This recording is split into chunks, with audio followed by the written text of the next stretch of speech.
Welcome back. And today I'm going to tell you guys how to not sleep on this money in the trucking industry. Today we're going to wake up on the trucking industry and talk about how you can get into the trucking industry for no money. Now, with this being said, I want you to do one thing for me before I tell you 5 different ways that you can get into the trucking industry with no money. I want you to hit that like button, and I want you to share this video with someone else. And please leave a comment if you have any questions or you have any recommendations for any videos that you want in the future, right? So that's all I need you to do is hit that like button and share this out. So now one thing, sorry, 2 things. Like button and share this video out with others. All right, but let's go with number 5. Number 5, if you have access to someone who already has their commercial driver's license in a commercial vehicle, right?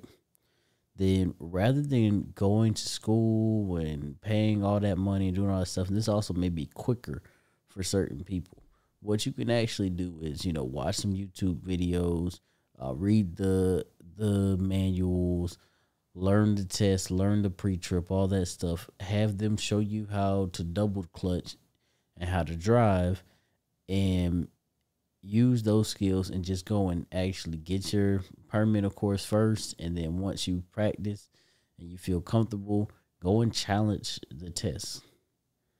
And you can actually go to a trucking testing facility, depending on your state. That may be your Department of Motor Vehicles, or it may be a third-party source. But you can go to one of these testing centers and you can challenge the test and go immediately in for your CDL.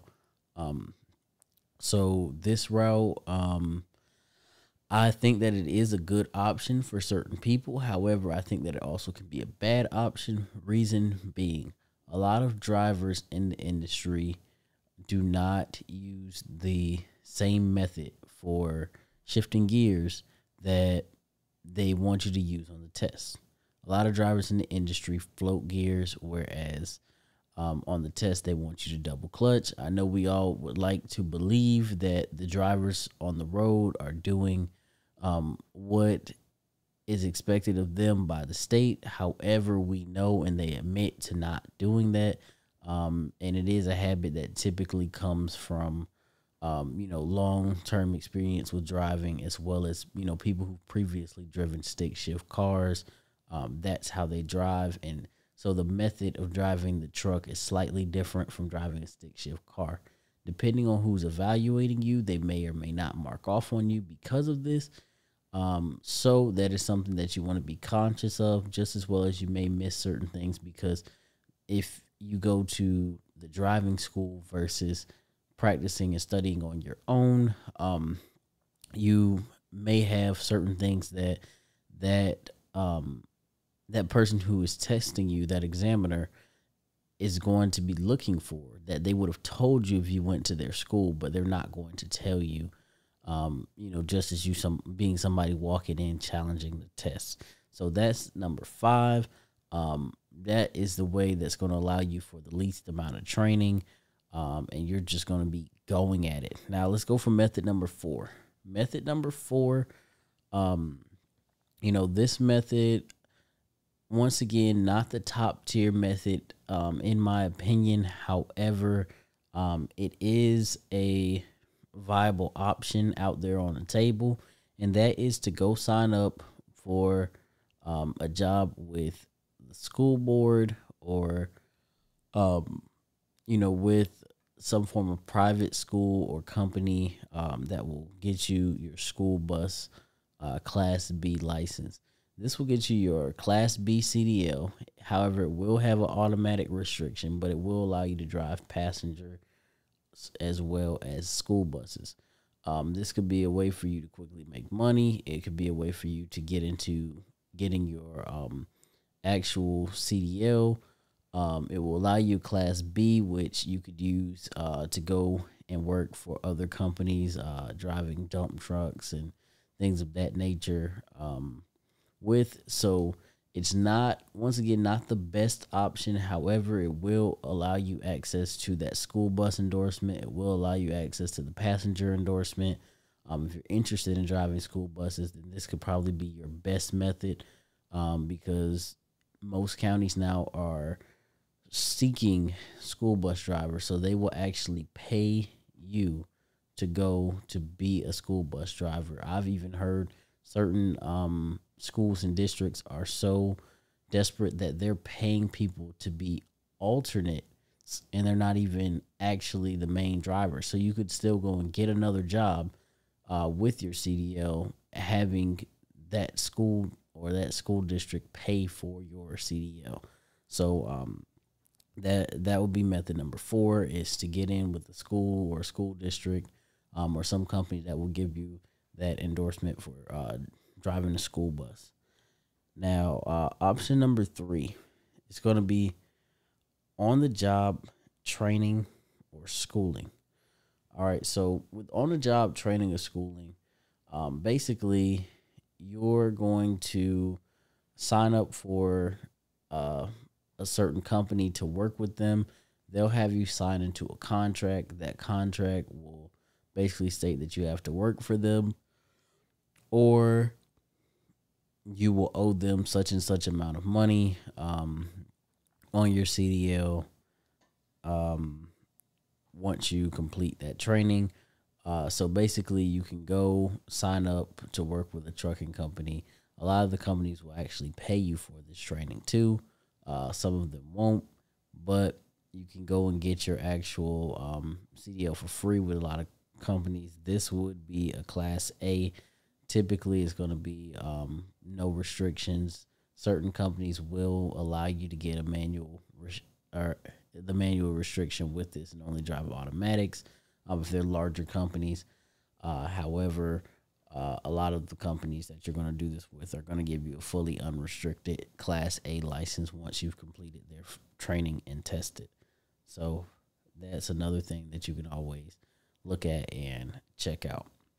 Now, number 2 is job reimbursement. I put this one as number 2 because there are a lot of cheaper CDL schools out there now. So if you have the money where you could pay but you don't want to pay, you could potentially put the money up.